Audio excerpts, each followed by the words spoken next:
When you were playing Tears of the Kingdom, did you ever feel like you were cheating? Did you ever build a hoverbike and realize Hyrule suddenly felt a little too small? Did you ever take a rocket shield into a shrine? Did you ever auto-build the same thing that's worked 100 times before? You're not alone. A lot of people have made videos critiquing this game already, and they make great points, but I don't want this video to be another critique. I want this video to be about the solution. So I started thinking, what if we used this game's incredible freedom against its own biggest flaws? What if we used a bit of self-restraint to make the game genuinely fun again? So I came up with a set of game variations. These aren't hardcore challenge runs. They're curated playstyles designed to limit the things that make this game a frustrating 10 out of 10, and in turn, force the kind of creativity that makes this game a real 10 out of 10. Today, I'm going to show you how to play this game again, but this time, you might just enjoy it a whole lot more. Tears of the Kingdom. It has been the topic of much controversy after its release, and while Nintendo seems to be in the mood to roll things back a bit and listen to their community, this game still exists and will most likely never be changed again after the Switch 2 version of the game. Let me quickly preface this entire video by saying that I both love and hate a lot about this game, but most importantly, I still love it. It's because of the fact that I love it that I also hate it so much sometimes. It's almost become a staple for me to shoehorn my issues with the game into a live stream of mine. While I make my opinions very vocal and constant on my live streams regarding Tears of the Kingdom, I still love a lot of it, and think that some of the shrine puzzles, when there were any, had me really stumped sometimes, and the new areas were great to explore in the first 3 hours or so. I mean, I could go on. Each of these variations tries to solve specific issues that a lot of people may have had with the game, and while not every issue is solvable, like if you didn't like certain parts of the story, I can't really solve that. I hope that these variations can help people get back into this game and play it with a new perspective, again and again, because at the end of the day, there is a 10 out of 10 game here, and while there's a lot to criticize about this game's philosophy of freedom, I think that freedom is also what can improve people's overall thoughts with this amazing game. Also, obligatory spoiler warning for some story and gameplay, of course. Here's some extra info before we start as well. A lot of these game variations came from popular sentiments I've gathered, but that doesn't mean that everyone will enjoy them, which is why I provided a large variety of them along with sub-variations that can be applied, mixed, and matched depending on what you want your difficulty level to be. Some of these game variations also have rules that can be mixed amongst each other. I want this experience to be as free and as modular as you'd want it to be, even though the whole idea is to limit what you can and can't do. I tried to keep a varied amount of playstyles for everyone just in case, but if nothing tickles your fancy, feel free to use the comment section as a great place to jot down your own special and unique ideas so others can like them and send them to the top. I might make a pinned comment with the most popular ideas and add them to the Google slide that is, again, available in the description below. Also, remember, it's super okay to love the base game how it is, and if you're one of those people, I hope that these variations can just give you new ways to look at this game. Just because I'm someone that thought that the base game is not as enticing as it could have been, doesn't mean that I dislike the game, and that's why I'm changing it. I just thought that this would be a fun and more positive video to make regarding the game that will hopefully breathe new life into this otherwise really impressive experience and help bring the community together in a way. So without further ado, let's begin. Game variations. These aren't really challenge runs. They're less meant to challenge you in difficulty unless you really want it, and are more meant to promote creativity by limiting what the player can and can't do from the full arsenal they are given in the base game. The toughest part about this whole ordeal is enforcing the rules on your end and making sure you stick to the program. But even beyond that, the sub-variations can really help if you don't like specific rules about a certain playstyle. All of this is up to your discretion as the player. The most important thing here is to limit yourself in a fun way, not to follow a rule set to a T because this whack YouTuber told you to. You're allowed to choose which rules you like and don't like, and my list isn't an extensive one. Variations can be played one way, but sub-variations are ideas that also fit into certain variations and can be added or taken away depending on what your personal tastes are, but they also aren't the only sub-variations out there, so feel free to experiment at home. I also definitely recommend using my different playstyle ideas as inspiration for your own unique gameplay variations. You can use them as a template if you want. While for you, there may be a different set of guidelines for what makes a variation interesting, here's my checklist. Nothing too tedious like having to complete every Korok, side mission, or even dungeon. Each variation should keep freedom of exploration in mind. If you want to play the game and complete all Koroks with the rules in mind, go ahead. It might prove itself to be a pretty unique challenge, or it might not even be entirely possible. If that's the case, never feel bad for cheating just a bit when a task seems too daunting. It's up to your imagination to figure out a solution to a problem that could otherwise be really easy in the base game.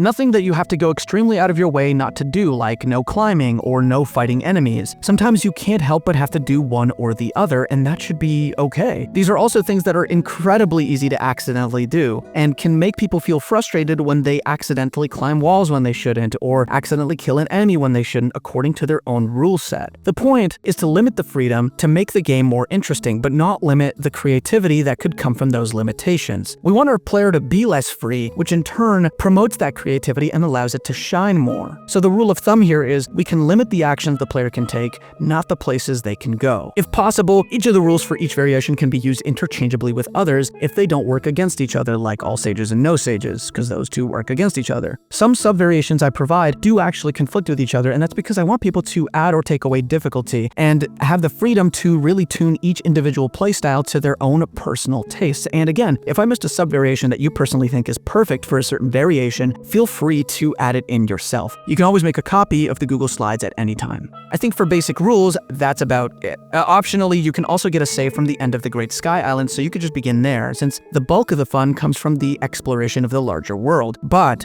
these variations can mostly apply to the Great Sky Island as well if you're willing to challenge yourself right from the beginning. These are just my own guidelines. I'm happy to hear what interesting gameplay styles you all can come up with. So again, leave a comment if you have a cool idea that either follows my set of rules or follows a rule set of your own. You can also leave a comment if you've found an impossible or incredibly difficult part of the game while testing out these variations. Let's make them perfect together. And finally, let's begin with our first variation. Our first variation, I'd like to call it Traveler Mode. Here are the rules.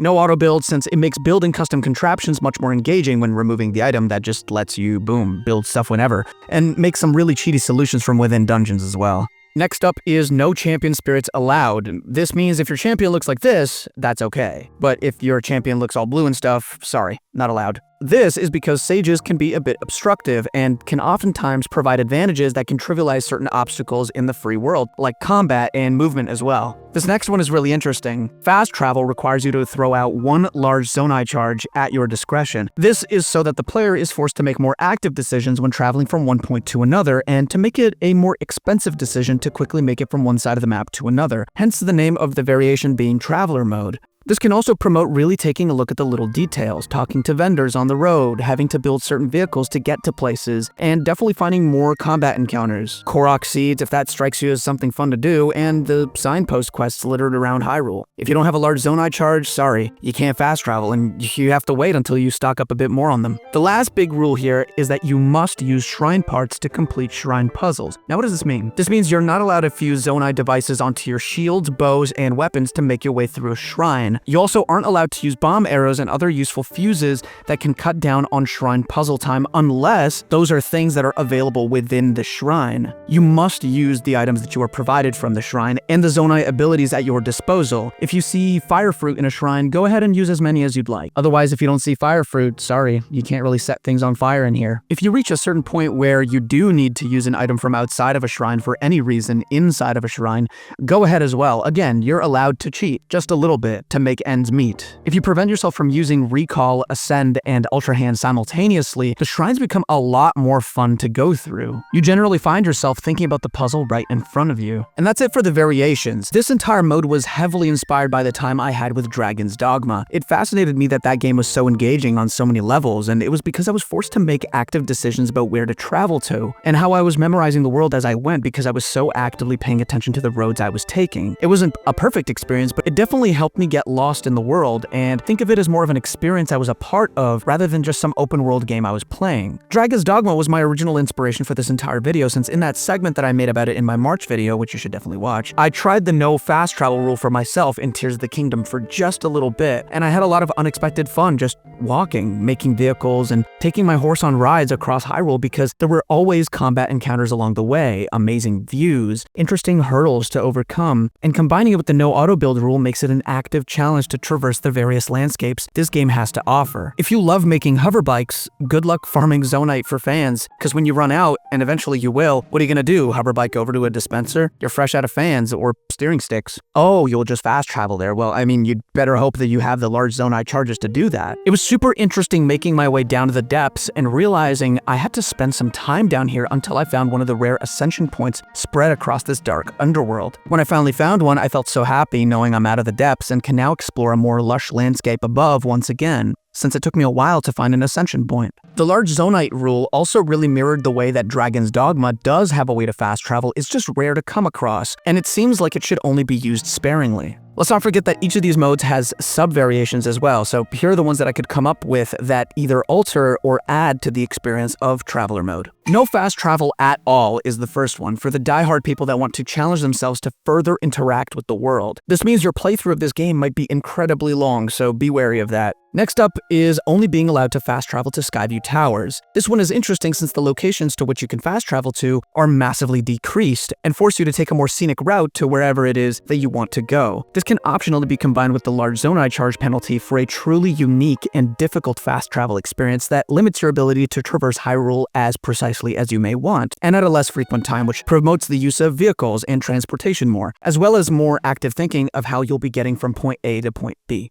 For those who don't know, Dragon's Dogma has a pawn system, a group of specialists that follow you around as you travel. If you want a similar experience to that, I recommend playing with all sages turned on, always. They'll just be a bit more annoying than they are in Dragon's Dogma, but overall, I think it can add to the experience, especially if you're someone that really liked the sages. Next one is related to the no auto-build mechanic. Getting auto-build schematics throughout Hyrule might not be rewarding enough since they are essentially banned in this variation, if you want them to be. But this sub-variation might help with that. Only auto-build schematics allowed. This one allows players to feel more rewarded exploring the Yiga hideouts in the depths and collecting schema stones. For every auto-build schematic you collect, you get a new vehicle to copy-paste out into the world if that's what you'd like. Otherwise, auto-building recent builds of your own is still not permitted. This last sub-variation is once again inspired by Dragon's Dogma, where in that game, fast travel points can be set using an item to set a permanent travel point. In Zelda, this is really doable since the travel medallion works very similarly to port crystals in Dragon's Dogma. In this sub-variation, you're only allowed to travel medallion locations. This gives more use to the travel medallion in general and limits teleports to specific places the player has already traveled to. You can also combine this with the Skyview Towers only rule as well as the large Zonite charge penalty rule for a challenging yet fair set of fast travel limitations that maximize strategy and creativity. My Traveler mode playthrough went exactly as expected. I loved it. Not because I made it, but because it places enough restrictions on the game to make it entirely enjoyable again. I skipped the Great Sky Island since I knew the only thing keeping the entire playthrough back was the fact that I'm pretty sure there are no large Zonite charges on the Great Sky Island, and I would have eased that one restriction up there anyway since it is actually required to fast travel to the beginning to progress the game, and no fast travel is a rule after all. Every other rule seemed like it wouldn't matter on the Great Sky Island that much either since you can't get auto-build, sages, schematics, and travel medallions until later, and you'd be using shrine parts to beat the puzzles since that's what's intended here. Because of how many times I played this game, my first instinct was to break convention, so I began by trying to get around a bit faster, since I couldn't fast travel without any large Zonite charges. I almost immediately got myself a wing and began gliding back to look at landing after finding Ghost Zelda at the castle. This was the first time where I felt like I had more fun messing around and traveling in real time rather than looking at that loading screen another time and then walking the rest of the way back. Chat wanted me to tackle the fire temple first, but I got distracted. Very, very distracted. In fact, I wanted to make my way to the depths first so I could get some battery upgrades first and foremost. So that's where I eventually made my way, after getting a horse and a couple Skyview towers. Then Chad got to vote on what sub-variations are active. They got to choose 2 to add in throughout the stream, and they chose to limit me to travel medallions only, and since I had none, I was stuck in the depths. While I was stuck down here, I didn't know how long it was going to take for me to get out, and it took a while. I was not expecting to be spending more than half of my 5-hour stream shrouded in darkness. I liked it though because I forgot how much fun it is to farm Zonite and fight enemies over and over again. It's a simple but effective loop. No fast travel meant I was more likely to make a vehicle to help me traverse the depths in style, and it felt super rewarding when I'd cover a lot of ground in a short amount of time. My goal was to farm Zonites, defeat enemies, and most importantly, get crystallized charges just so I could get more batteries, except I had no way to get up to the surface except for the rare ascension points found in some parts of the depths. I think there was literally only one in my area, so I looked everywhere before someone in chat got impatient and just straight up told me where it was. When I stumbled across the auto build ability, I was forced to use it once, which I completely forgot is a thing, which is why this is yet another time in the game where you just kind of have to cheat a little bit, even though it's just a tutorial. This is a moment that proves that these tiny exceptions are perfectly fine and you shouldn't feel bad for cheating a little bit. Eventually, I found the ascension point. I got out from under the world and made my way back to Lookout Landing where I could finally get my battery upgrades. I underestimated how long my playthrough of this game would be if I just took my time with the game, but I didn't let this stop me. When I came to the Fire Temple, I put a restriction on myself to not use Ascend or my glider unless I really needed to, and it made me come to the realization that though a lot of these rules in this mode and other modes are perfect for letting players think outside the box in a new context, a lot of those issues regarding dungeons and puzzles in general are much more specific than just some rule set, since in the Fire Temple, using Ascend and gliding around made it less fun, but those are things that outside of the Fire Temple, you really do need to use to get around sometimes and get rid of that tediousness. When I came to the Lightning Temple, I realized that what made Tears of the Kingdom's dungeons lack in depth was what the Lightning Temple did best: linear puzzle progression. While all 4 terminals can be done in any order, there were clear puzzles that you had to complete in a sequence to get them, as opposed to Water Temple's shoot this target to win puzzle structure that, like the water in that temple, had no depth whatsoever. The Lightning Temple had puzzles that led to other puzzles, had you keen on exploring the dungeon without thinking you're cheating or know exactly what to do next. It had more intrigue because a lot of the dungeon was concealed, as opposed to the other dungeon's more open-air designs. Yeah, sure, you could ascend at any time, but most of the time you'll either be taken to an empty boss room, which is cool, or the top of the pyramid, which is also cool since you could leave at any time without needing to teleport, which is great for this mode specifically. At a certain point, I realized that this mode worked really well for people that love planning ahead, strategizing, creating objectives for yourself, and is just as good for the people that love wandering and finding the little things to do in the world. I was planning on which things I was going to do next, how I was going to do them, and then suddenly I'd find a shrine, enemy encounter, or a Korok along the way that makes me want to just take a breath and do something distracting for a bit. I also found myself terrified of going back to the depths unless I was packing large Zonai charges, which is funny because you can find a bunch down there at the mines. In fact, large Zonai charges now excite me when I pick them up, when before, I didn't honestly care too much about them. Abandoned mining facilities also excite me like they never have before, because now I have an opportunity to grind out more Zonai charges by selling my Zonite. It was really interesting to see that I was always running out of them, since I would also use them quite a bit on capsules when I knew I was going to be delving into new territory. I want to say that the game definitely feels different playing like this. You enjoy more the journey rather than the destination. You start finding ways to just build new contraptions to get yourself from one spot to another. You definitely enjoy the act of discovering things again, since you're forced to travel more than fast travel when you get bored of one corner of the world. My goal was no longer to find all the shrines or get every Korok or complete every side quest. It was just to wind down and have fun. So if this sounds great to you, go and try it out while I talk about my next ideas or whenever you have time to sit down and play the game again. This content is a bit different from what I usually do, so please let me know what you think of it in the comments below. Also, consider subscribing for more awesome content like this and other video essay style content on a variety of games. I stream quite a bit on the channel, and for some of the footage you're seeing today, I actually streamed a lot of it right here, so stop by and say hi anytime. Those streams are usually small, chill, and a whole load of fun. We also have channel memberships that bring on some early access shorts, exclusive streams, and a boatload of awesome exclusive content that you can only get through there, plus a little icon next to your name that changes colors. As for this video, sit back, relax, and enjoy playing the many game variations for yourself, and take a look at the Google Slides I left in the description if you ever forget any of the variations mentioned in this video. I might update it with the most popular ones you all leave in the comments below.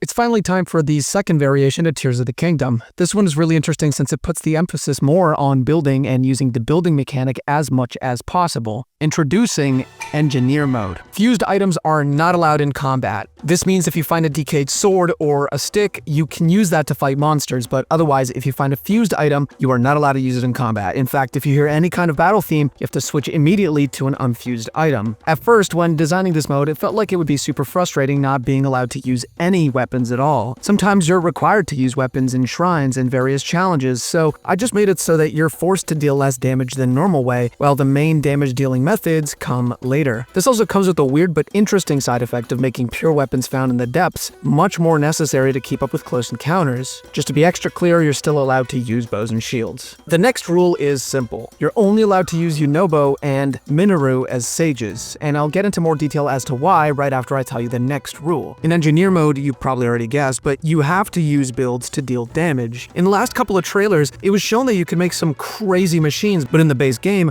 I never ended up using builds to damage enemies. By lowering the threshold on how much damage you can do by hand, engineer mode forces you to try and build a solution. The best part is, auto build isn't banned, so if you find a machine that works perfectly for taking out bokoblin camps or torturing enemies, feel free to just reuse and recycle. Because of this, Zonite is in much larger demand, and as a player, you'll have a lot more reason to go down into the depths to get more. This also puts a lot more emphasis on maxing out your energy cells and strategically taking time to recharge, as well as packing extra attachable batteries and optimizing builds to take the least amount of charge over time. I was brainstorming ideas after coming up with Traveler mode, and I was a bit upset at how I never personally thought much about using builds and vehicles to defeat enemies, especially after I've seen how cool the Yiga constructions are in the depths, and looking online to check what crazy builds people have managed to put together. The problem was that it was much faster and more effective to use my fused weapons to deal damage in almost every case. With engineer mode, by removing the ability to use fused weaponry in combat, the impact you deal is pretty much halved in combat in most cases, which forces you to have to max out your damage in other ways. I myself thought it would be pretty cool to make a vehicle that I can use to traverse terrain and defeat enemies wherever I go. What's awesome is that as you go through the game, the enemy encounters scale to your expanding toolset of Zonite devices and even the weapons you obtain from the depths. This mode forces you to become one of those engineering geniuses you'd see on TikTok or YouTube making those crazy builds that demolish bokoblin camps. I think that overall, this mode makes combat rightfully challenging and much more fun, since sometimes you might have to think outside the box on how to engage certain fights. This also makes traversal more interesting, since sometimes you're forced to skip or delay certain encounters because you're probably out of certain materials or Zonite to auto-build with. You ultimately decide whether it's worth it to take care of enemy camps and encounters, since you could also attach funky little objects to your builds for the fun of it, and demolishing things is always super fun. Let's move on to the sub-variations. No bow fuses in combat is the first one. Pretty simple, but can add an extra layer of challenge to bow combat, making it much harder to deal elemental damage to things. Don't forget, if it's necessary to use a bow fuse in combat, like absolutely necessary, feel free to cheat, especially if you're already restricting yourself pretty heavily with all these various rules and playstyles. On the other hand, we have the exact opposite. Arrows must be fused to deal damage with the bows. The reason this exists is because your monster parts are largely going to be unused with this playstyle, so this rule is more in place to incentivize people to just use up their monster parts. That way, you can still deal a ton of damage, but it's not very recommended for close encounters with many monsters at once. Next up are different sage pair-ups. While you're allowed to use Minoru and Yunobo in the normal variation, these sub-variations allow you to limit yourself a bit further with when or if you're allowed to use them.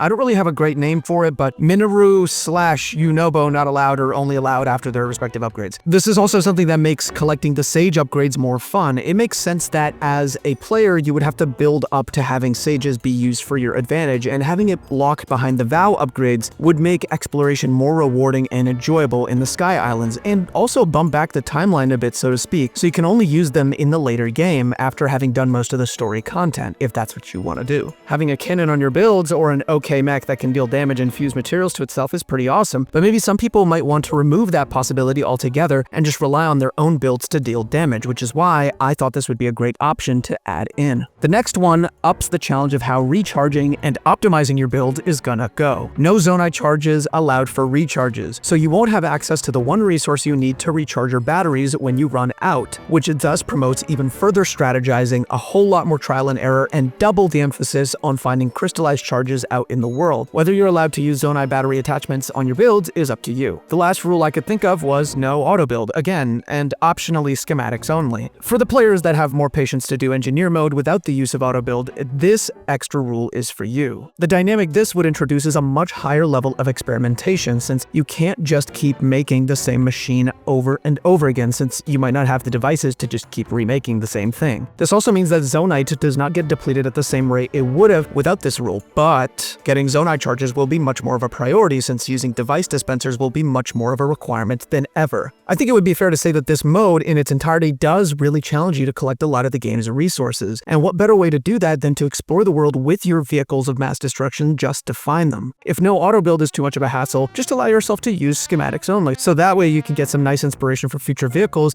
that can be made using your vast amounts of Zonites. Plus you can build on top of the schematics to create even cooler builds. When I played this mode for myself, I was expecting the Master Sword to be completely useless, but it probably has the most solid base damage out of most of the weapons in the game. Plus, it's good at hitting ore if enemies are nearby, and is an amazing temporary tool when you're fighting singular enemies that don't require a whole construction to defeat. For all the sub-variations I added in this video, there's tons of more awesome ideas that I had, like the exception of only being able to fuse objects to the Master Sword. That's a freebie, by the way. But I ultimately leave these extra ideas up to you, since I want you to comment what cool ideas you have too and try them out for yourselves. It was awesome to see that I was still using the fuse mechanic regularly, since I was always coming up with new weapons that could interact with the environment. I told myself that I would only use weapons that are unfused within combat, but outside of combat, everything's fair game. To spice things up, I added one more rule of my own, just to make things fun for myself. I told myself that if I accidentally used a fused weapon on an enemy even once, I have to throw that weapon out immediately and I can't pick it up again. So if I was mining things with a rock hammer and I accidentally hit an enemy, bye-bye pickaxe. I also accidentally hit enemies with fused items when trying to turn on a Zonai device, so it was funny having this rule in place to make sure I was extra careful about what I'm doing in the moment. I definitely urge you all to come up with extra rules beyond variations and sub-variations to spice your own gameplay up too, and specifically adding in punishments for yourself for whenever you break a rule by accident. When playing Engineer mode, I took advantage of Yunobo, who can dish out an okay amount of damage, but on heights, man, he is great at just sending things flying, so I always preferred using him when there are high drops nearby. I could also deal a lot of damage to enemies on a budget. I basically get an infinite cannon for doing the story. I think this playthrough got incredibly interesting when I spent more time building, and not only building, but maintaining the same builds for long periods of time, taking one entire car with me across the map as I travel, defeating enemies, and enjoying the view. I even took a car into the depths and just began wailing on this huge enemy encampment. It took a while of running over bokoblins and getting hit with rocks, but I'd be lying if I said I didn't enjoy the thrill of having this hard-to-control, stupid car with a roof that makes everything barely visible in front of it absolutely mow this lawn. Another awesome thing, I finally don't feel bad for using auto build anymore. I feel like I deserve to have my vehicle stay with me because it was important to have my best damage-dealing apparatuses on hand in case there's an enemy camp nearby. Plus, it was great for the parts where my usual vehicles just weren't built for vertical traversal, so I would alternate from going on foot or making a balloon or ascending, and then continuing my journey after auto-building my car back. By refraining completely from using the bow in combat just to see if it was possible, I immediately began to see how this mode could heavily restrict combat early on and make it a lot more challenging. Health pools for everything now seem incredibly large, and you might have to book it towards any device dispensers nearby and get to grinding Zonite and Zonai charges. On the other hand, I think combat becomes much more exciting through this game mode and is given a whole new layer of fun because of these specific restrictions. Items are extremely expensive, but auto build comes in to save the day in the base variations, so I used it a lot more, and I stopped feeling bad about it since strategically it made sense, and it made me more wary of my resource management and overall improved my skills in that department, weirdly enough. About halfway through my test, I turned off Yunobo just to mess around without him and see how much harder the game would get, and honestly, it was just more strategically challenging as now I don't have a free cannon and I have to use my emitters, cannons, and other various things to deal damage. At a certain point, I was experimenting and I made a crazy bat thing that killed me while I was testing it. I didn't restrict my weapon usage at all. In fact, I knew there would be times where I was explicitly required to use my weapons to dispatch of some enemies, specifically single ones that were left standing after a skirmish but are just out of reach of my builds. I would grab whatever base weapons I have and just smack them to death. It still felt fun, and a lot of the time I would take advantage of the unfused weapons I have to smack enemies off of ledges so gravity would just do my job for me. Within my own rule set, I also figured out a little cheat. Throwing my high damaging items is also an incredible strategy for single and multiple enemies in a pinch, especially if you place a bow ban on yourself like I did. Gibdo bones become a great item to use in this scenario to deal with individual threats. I recall making a mining and attacking machine that used a beam emitter hooked up at the front of a simple car. It was an almost rudimentary build, but man, it was insanely fun mining with the beam, then backing the car up to deal damage to the enemies in front of me. It was even more fun when I struggled, since it felt like even if this masterpiece piece is perfect to me, and it's mine, it was sometimes a challenge to get it to work exactly the way I wanted it to, and that made me so thrilled to keep playing and tinkering around with it until I was happy with the design. If you're planning on playing this mode for yourself, abandoned mines in the depths are incredibly powerful and useful, as they often restock with zonai charges and crystallized charges that you can farm early on for energy cell upgrades. Don't forget to collect as much zonai along the way as well. It's great how this playstyle forces you to interact with the depths, and once you're done stocking up on everything, you can forget that place for a bit and come back when you're low on ore and charges. There's definitely a lot of strategy involved with this playstyle, and it very closely breaks a core rule I marked down at the beginning of the video, where you shouldn't have to go too far out of your way to do something. But the reason I don't think it quite breaks it here is because it's optional, but incredibly rewarding, giving you a vast arsenal of tools as well as combat capability that properly scales with the difficulty of the game. As the enemies get harder, you'll have to toughen up your builds. With this mode, we turn the hunt for better fuse items into the hunt for zonite devices, and most importantly, really tuning our brain to work with this game in a completely different way. I love this mode even more than Traveler mode because of how it restricted me in weird ways that pushed me to think outside of the box, outside of the puzzles and shrines. Combat itself became a fun thing to ponder about, experiment with, and solve. The execution of many of these funny creations was the best part, specifically when I got it right and found something that works beautifully in certain contexts. Those contextual creations moved along with me since I could favorite them and rebuild them again if I see that it fits in a certain fight. It also helped me interact with the auto-build tool without feeling like I was cheating, although with the sub-variation, I still had the option to truly restrict myself further. Even though I came up with some pretty awful builds just by randomly sticking things together, I was surprised most of the time by how well it all worked, even if it didn't quite get there yet. I felt like my ability to gauge and solve issues was challenged and definitely improved by the end of the whole experience. This game mode also helped me realize how Tears of the Kingdom is sometimes begging people to play this game in the weirdest ways they can think of, just like I do in this video. I feel like Tears of the Kingdom became more enjoyable for me when I DIY'd restricting myself, for the lack of a better expression. I truly loved this mode, and I hope you do too. This mode was truly difficult to come up with and probably had the most revisions out of all of them. I wanted to take what made Breath of the Wild so grounded and go back to that more primitive experience. Well, primitive in comparison to Korok torturing machines. I also wanted to touch upon limitations as much as possible with this one, without making the game impossible or really tedious, since some players might feel really upset having to jump through these imaginary hoops just to get something done when in the base game, it's genuinely a lot simpler. In Breath of the Wild, we didn't have weapon fusing, we didn't have vehicles. It was just you and the wilds, so I created wild mode. No fusing weapons, obviously, but pre-fused weapons are allowed. So if you find a construct rocking a real good weapon or a horriblin with a really long stick, go ahead, have fun, and use it to your heart's content. This changes the game's meta a little bit. You're no longer reliant on fusing weapons yourself and must now actively seek out enemies that have good fuses, which can be pretty rare, but can definitely give you that leg up you're probably already looking for. This goes back to that element of just finding weapons out in the wild depending on what enemies are holding and what chests contain. In Tears of the Kingdom, I was never out of good weaponry, so this rule specifically can up the tension and return people to the more strategic, older gameplay, especially since a lot of the tools that you can find can always be a bit better, and when you find a good weapon with a nice modifier or special buff, it can change combat completely. As for shields, the same thing applies, if you want. To keep things within that primitive range of weaponry, bow fuses can only be the following: elemental fruits and ancient blades. Think back to how in Breath of the Wild you could only use elemental arrows. You'll be sticking to fruit type elements only, like fire fruits, shock fruits, ice fruits, splash fruits, ancient blades, and bomb flowers. I didn't want to overcomplicate it, and this is probably the best way to limit the player in terms of what functionality they can no longer use. However, I had to make some compromises. Note how splash fruit isn't explicitly banned, but it's technically a new element, so to speak. I've thought to myself, how are you supposed to clear out the gunk if you don't have access to water-based tools? Either way, this limitation can be quite interesting. Homing arrows, back in my day, we didn't have that. Long-range arrows, get the bows that do that, I think, if they still do that. There's no longer a need to use the key strat to farm up eyes and wings. This can be very limiting fuse-wise, but again, it goes back to the days when you'd have a lot of materials just sitting around in your inventory ready to be turned into elixirs, so get mixing. You might be surprised at what elixirs you'll be able to make.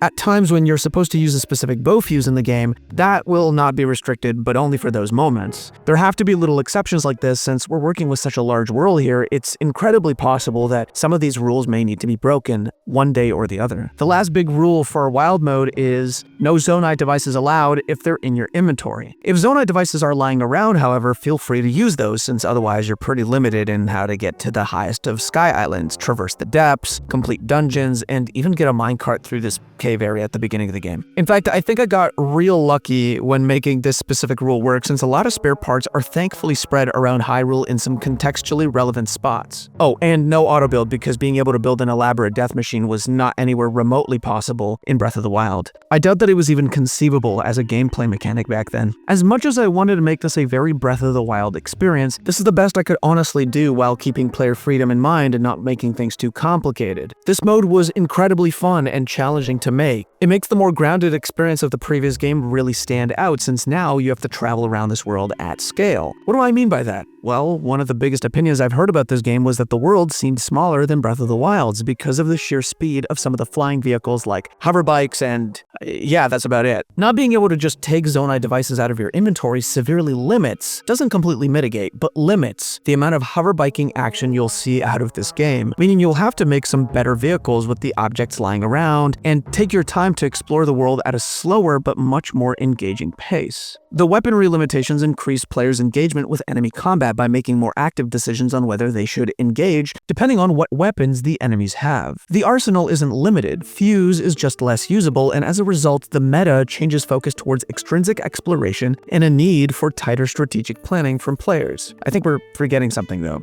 Oh, yes, the sub-variations. For the challenge seekers, we have no pre-fused weapons allowed for combat. If you really want to challenge yourself and immerse yourself further in this Breath of the Wild styled mode, you'll be restricted to using unfused weapons only. Your damage output and, in many cases, your durability now takes a hit. How will you fare against the difficult, spongy enemies of the late game? I wonder. On the other hand, if you'd like to lower the challenge of combat this time around, some of you might want to consider adding this sub-variation in. You can only fuse items if they come from the same enemies, so if a bokoblin dropped a long wooden stick and a horn, feel free to fuse the two together. I think a good way to prevent yourself from accidentally breaking this rule is to never drop items from your inventory if you picked up a horn, for instance, and only rely on what's on the ground to fuse. And just to be safe, if you made a mistake, remove the fuse from the item or just don't fuse at all, and wait until you have a use case where you're sure you can fuse two things together. Next up, no food allowed if monster music is playing. This also makes combat much more challenging by adding a feature I wish was in Breath of the Wild, honestly. So now I'm even pushing the envelope of the previous game, but hear me out. By limiting food from outside combat, sometimes you're forced to find a safe place to hide until things blow over, or run away from combat encounters to heal, which also massively raises the tension of combat by having the player make sure they don't overextend themselves, and instead pressures them to get better, or get lost, or die. This also gives reason to use the Great Fairy Fountains even more to make sure your armor rating goes up and you're able to take heavier hits. So if you're someone that missed out on Fairy Fountains or just didn't care too much about sitting through these same cutscenes over and over again, now you'll have to.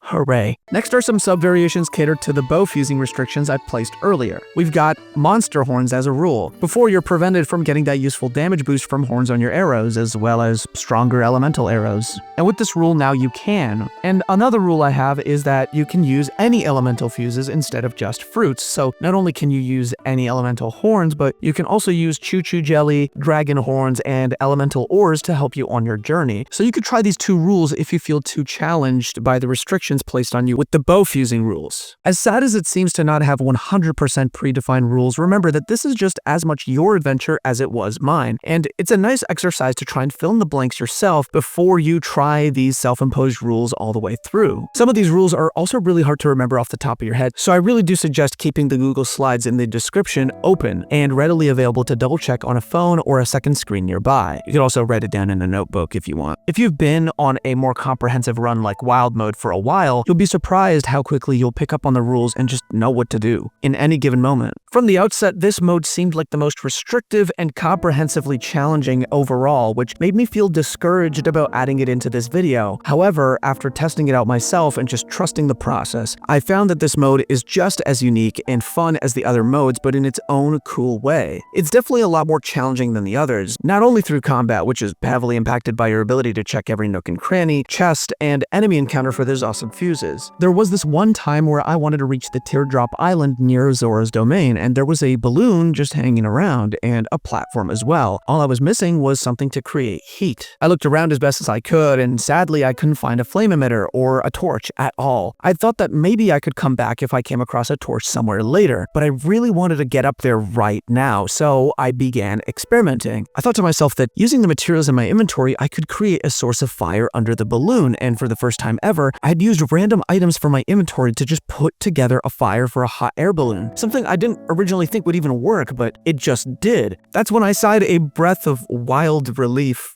Can't believe I wrote this in the script. This mode was genuinely so awesome because of moments like these. In the late game, which is when I decided to test out this mode, the game was already challenging before the special rules came around. It was a lot harder to find prefused weapons that were genuinely good than I originally thought. Monsters felt more challenging to fight, and I found myself picking my battles depending on what weapons I saw, how many of the enemies were higher tier, and whether my current arsenal was up for the task. The amount of times I had to actively think about combat was staggering, but a lot of the time I did choose to pick a fight just to get the items I needed. The enemies were a lot more spongy, but it made combat last longer and end up way more exciting since there were more possibilities for things to just happen. But combat was definitely difficult, so I recommend taking trips to the depths for those purified weapons that, as I thought, were great for combat. But those weapons broke easily. What worked best for me was to look for Horrible caves and snatch their weapons. They would have a temporary attack boost before the weapon on the end usually broke midway. One step up from this was finding constructs that already fused something onto their weapons, like beam emitters and flame emitters, which helped me get further back into the whole vibe of using the elements in combat again, just like I did in Breath of the Wild. Another thing, chests. Something that, since Breath of the Wild, I didn't really care about, since I always thought they would give me a singular piece of amber or opal and then send me on my way. I underestimated chests in this game, especially since so many of them actually contain really good weaponry that are pre-fused and pack a punch. If you make chests one of your priorities while you travel, you'll be stocked healthily with all the weapons you need to succeed in combat. Finally, some weapons are just really good no matter what, like the Gloom weapons and obviously the Master Sword, which is definitely worth getting as soon as possible. One standout moment for me was when I was in the ancient Zora waterworks. I did not want to spend all my bombs on shooting the blocked waterways, so I stuck planks together on the water to give myself some height, and I used the one rock sledge I had to deal with this area. It always seemed like enough enemies had those rock breaking and ore breaking tools, so I never had a shortage of them. While I always carried a pickaxe of some kind with me, I always had ways to get them if I didn't have one. If I went out of my way to get a travel medallion earlier, I could always set one down and then come back to it after doing a little detour through the depths to find some bomb flowers or some hammers prepared for me by the nice residents down there. Unfortunately, I didn't have travel medallions, but thankfully I was still prepared. This made me think that the travel medallion is actually more necessary than ever with this mode. My last fear about this mode was the sky. So many of the islands seemed so high up, it definitely felt like some of them were just impossible to reach. In reality, it's very possible, as the no zonite devices from your inventory rule actually gives you just enough power to still make your way anywhere you want. Instead of it being a conversation about simply thinking your way up to some place, it became a scavenger hunt to bring all these parts and put them together in a way that gets you to where you need to go. This may sound annoying, but it was genuinely so fun and difficult in all the right ways. I felt challenged by the need to look around, to pay attention to my surroundings, and I found myself memorizing where certain zonite devices are in case I need them again. I used fast travel not only to get myself around, but also to get myself to a place with the parts I needed to build something I wanted to make. I was not only getting used to the map in different ways that I never considered before, but I was also interacting with the features I once thought bogged down my experience in a way that improved it this time around. In fact, this whole experience was much more comprehensive and enjoyable than I thought it'd be. Rules that may be seen as convoluted or annoying actually had me thinking about this game in yet another way I never have before, interact with this amazing world in ways I haven't yet, and highlight the positive parts of the game that I originally didn't see as that positive at all to begin with. If you love Breath of the Wild like I did, try this mode out, and if you haven't played it or didn't like it, this mode is still so unique in its own way since there's a lot of things that melted incredibly well with Tears of the Kingdom. While my testing wasn't 100% comprehensive, it was still a lot of fun, and I think it's very possible to get through the whole game and do a lot of the extra content with no trouble.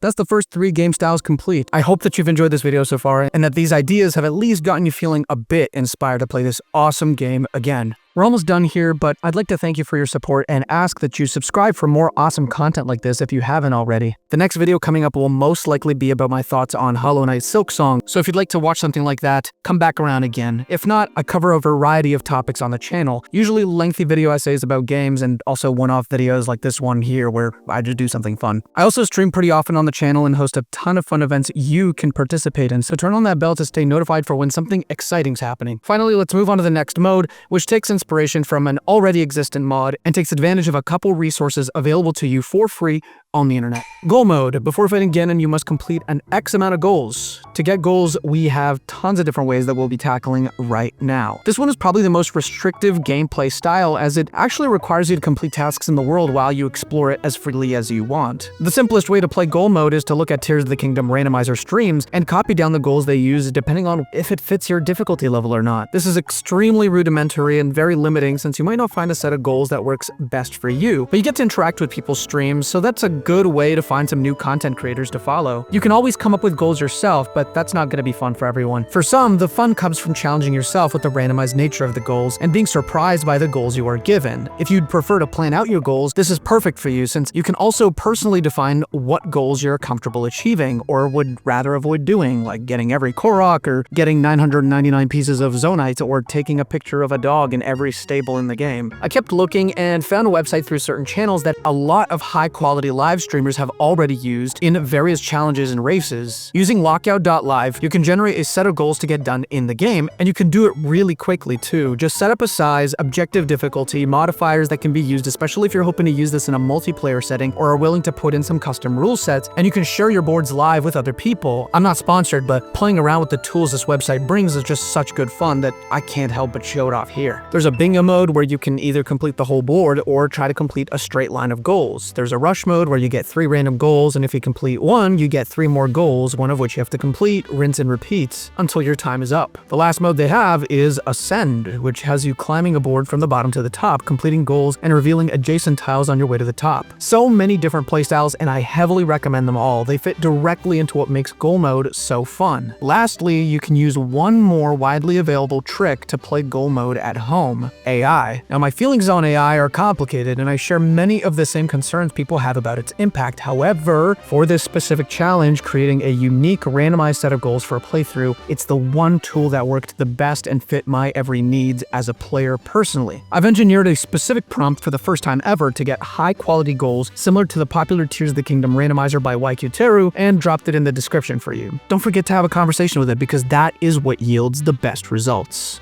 For this one, there's only one sub-variation, so feel free to use any of the ones that I've already provided if you want to make things interesting.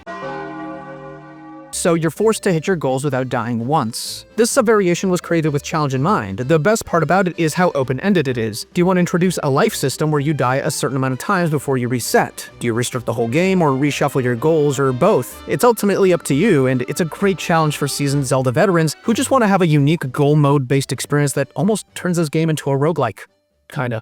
As for all the different playstyles, that's all I've got for today, sadly. But that doesn't mean it's over. Remember, any of these rules can be used with each other so long as they don't directly conflict with each other. And I made them as a template you can use, but you don't have to use them by the book unless you think they're interesting enough for you as is. You can tinker around and find a playstyle that works better for you personally. The only thing I want is for everyone to enjoy this game again in a new way that they haven't done before, so mix and match to your heart's content. I'll be happy you found this video and felt inspired to make your own unique playstyle. However, in the making of this video, I was worried about one big thing, and it was the fact that there is a weak link in the chain. The part about self-restraint. If you are, on a fundamental level, unwilling to restrain yourself by playing the game by your own rule set, or are constantly tempted to break the rules and play the game without restrictions, you will most likely not fully enjoy any of the playstyles that may come out of this video, whether they're mine or your personal ones. But then again, the goal is just to have fun. You don't need to play each of these all the way through. If you're someone who doesn't think that they can commit for too long, or is too busy to play consistently, I suggest just trying a small part of the game with a rule set. Hell, you can change your rule set every time you boot the game up if you want. The game is in your hands. You get to choose when the rules can break, and I think that, in and of itself, that's also kind of fun. Don't feel bad for breaking the rules if that's what your calling is. Try it again next time and see how far you can make it without indulging in the high of skipping a shrine, and you might be surprised at how fun it is to come up with a solution within the limitations you provide yourself. I say all that because I myself am a rule breaker. better. I like to think outside the box, and I feel this game was meant for me for that reason. But I also feel like I missed out on so much this game has to offer with my outside the box thinking that I had to try and force myself to think inside a box at least once just to see how it'll go. I was pleasantly surprised with how much fun I had. It almost felt like I was playing this game for the first time all over again. I'd like to thank you for making it all the way to the end. I appreciate the support and hope you could take something from this video to use right after finishing it. Let me know what you think about my playstyles in the comments below and suggest some of your own if you'd like. The most popular ones will get moved to the top so other people can try them too. If you'd like me to do another video like this, let me know in the comments as well. Maybe I could come up with some more gameplay variations or put some of yours on full blast in their own dedicated sections. Remember, there's a link to the Google Slides with all the different playstyles in the description. If you're new around here, subscribe. And remember to like the video if you want a streamlined goal mode website that is safe and easy to use. I'll do it because I love you all so much. Thank you to the channel members. Here they are on screen. Consider becoming a channel member to enjoy early access content and exclusive shorts. You also get a cool icon that changes over time. Now go and enjoy yourself, you beautiful thing. Take care, and don't forget to brush your teeth.